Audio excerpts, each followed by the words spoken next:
Hello, and welcome to the second episode in the E3 book remix series.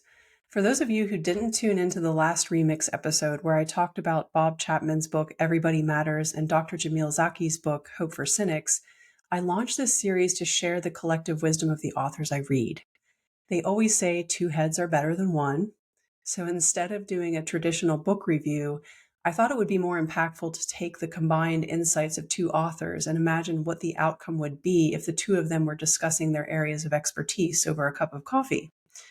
I'm really excited to remix today's books as I finished both of these books feeling more inspired and hopeful, not just for the future of work, but for the future of humanity. The two authors I'm featuring today, William Ury, author of Possible, How We Survive and Thrive in the Age of Conflict, and Robert Quinn, author of The Positive Organization, likely have never met each other. But what would happen if they did? I'm bringing these two great minds together today because they both have a powerful perspective on what it means to see possibility in people. They both challenge us to break free from conventional wisdom to build a more positive future for all. So I'll talk about William Ury's book, Possible, first. This is by far the most inspiring book I've read in years. If I ever have the chance to meet Bill, I have no doubt I would feel the warmth and positivity of his presence. What an incredible human who has achieved remarkable things in his lifetime. Bill has served for more than 4.5 decades as a negotiation advisor and mediator in conflicts from labor disputes to boardroom battles to partisan political conflicts and wars around the world. He's the co-founder of Harvard's program on negotiation and is one of the most influential experts on negotiation and collaborative problem solving. His book Possible provides a platform for embracing and transforming conflict. He argues that the problem isn't conflict itself. Conflict is a natural part of our lives. In fact, we need more conflict, not less, if we want to learn, grow, and evolve. The problem is the destructive way we handle conflict by destroying relationships, lives, and resources. He takes his decades of experience mediating the toughest conflicts around the world, North Korea, Venezuela, Israel. He summarizes his methodology for creating possibility from a problem that seems completely unsolvable. He explains that the path to possible is to go to the balcony, build a golden bridge, and engage the third side.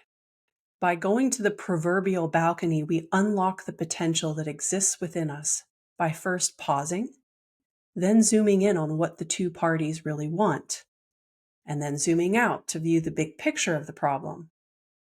Then we build the golden bridge that unlocks the potential between us.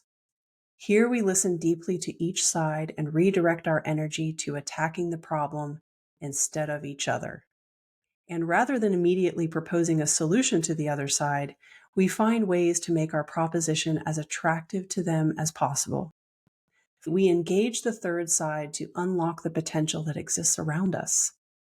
The third side focuses on the community that is impacted. Here is where we practice inclusion and act as a host for all sides involved in the conflict. Finally, Ury introduces the concept of swarming, where you bring collectively a group of third-siders that have access, credibility, and trust with decision makers and those they trust. Ury first piloted this concept in 2017 when he brought together a diverse team to de-escalate the rising tension between North Korea and the United States. As the host of an empathy podcast, I was especially inspired by his use of what he calls strategic empathy, a way of putting yourself in the shoes of key stakeholders and decision makers to develop an understanding of the interests behind various positions. Often conflict arises from deep-rooted emotions, and if we really dig deep to understand where all parties are coming from, you can get to the real root cause of the conflict. One of my favorite exercises that Ury discusses in his book is the victory speech exercise. Whenever you are in conflict with someone, I encourage you to do this exercise and see how it changes your approach to the conflict. When he was working on the North Korea-United States conflict, he asked himself, what victory speech could Donald Trump make to the American people explaining how he won? And what victory speech could Kim Jong-un make at the same time to his people explaining how he won? After a short exploration of communications from both leaders, Yuri and team developed 3 taglines that could formulate their victory speeches. Donald Trump: deal of the century. I kept America safe. I didn't spend a penny. Kim Jong-un: my rule and my country are secure. We are finally getting the respect we deserve. We will be the next Asian tiger.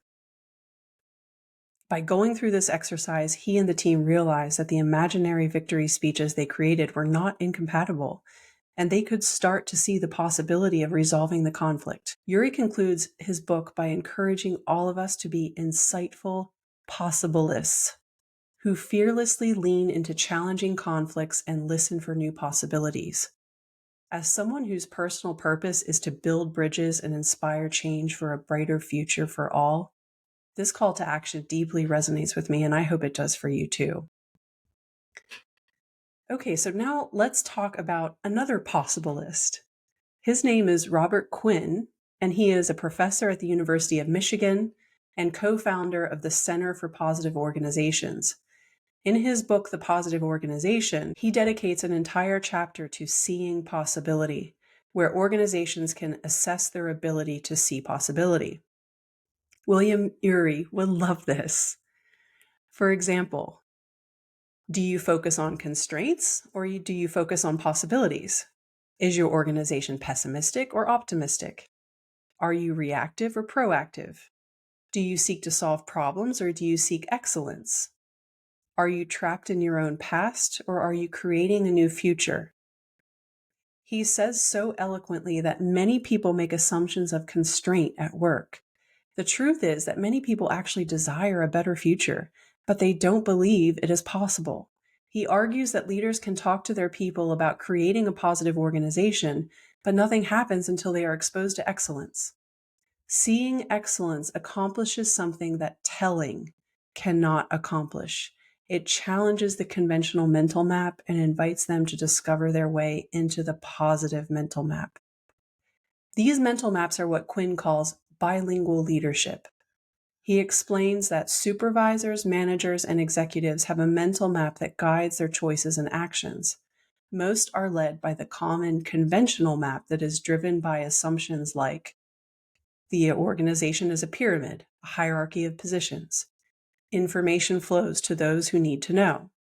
Leadership means a position of authority in directing others.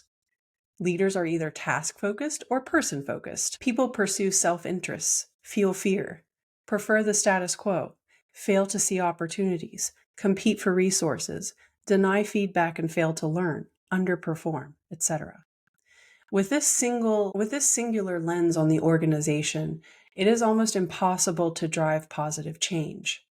However, bilingual leaders who are able to navigate the conventional mental map and the positive mental map are the ones who succeed in leading change. If you know how to speak the language of control and constraint while also providing the kind of direction that empowers people and causes the organization to grow, you are a bilingual leader. The positive mental map offers a language of possibility. You see your organization as a network of relationships rather than a hierarchy of positions. Leadership means influence, regardless of authority or position. Motivation follows purpose, inspiration, and intrinsic rewards. People embrace the common good, feel confident, seek growth, overcome constraints, and express their authentic voice. It's a different language, and when a leader becomes fluent, they can propel their organization to new heights. After reading this book, I was compelled to do some research on Robert, and during this process, I uncovered his blog called The Positive Organization. And to my astonishment, he published an article in 2019 titled Doing Collective Empathy. The consulting firm I'm building is called The Empathy Collective, and we will help companies prepare for change using the power of collective empathy. I got so excited when I saw this article, and I thought, wow, I have a kindred collective empathy spirit. I'll share a link to the article in the show notes. He talks about how he used collective empathy to tune into the needs of his audience when giving a commencement speech to university graduates. So what would happen if two of my favorite possibilists got together and wrote a book? I imagine William Ury and Robert Quinn would author a book titled Seeing Possibility: The Art of Creating Lasting Change in Our Organizations and Our Society. After listening to this episode, would you consider yourself a possibilist? Share your thoughts with me in the comments or send me an email at rebecca@theempathycollective.com. I would love to hear from you. I hope these books inspire you to see what's possible at work, at home, and in our communities. Let's create positive change together. This podcast is designed to help busy business leaders create an inspired and engaged workforce. I am building a community of like-minded leaders and experts who all share the same passion: taking care of people at work. Whether you are a blue-collar worker or a white-collar worker, small business owner or corporate executive, you belong in this community. If you enjoyed this podcast and would like to hear more, please subscribe wherever you like to listen to podcasts. If you know someone who I should interview or should be part of this community, please connect with me on LinkedIn or Instagram. Life is too short. Let's take care of each other at work so that together we can make this world a better place.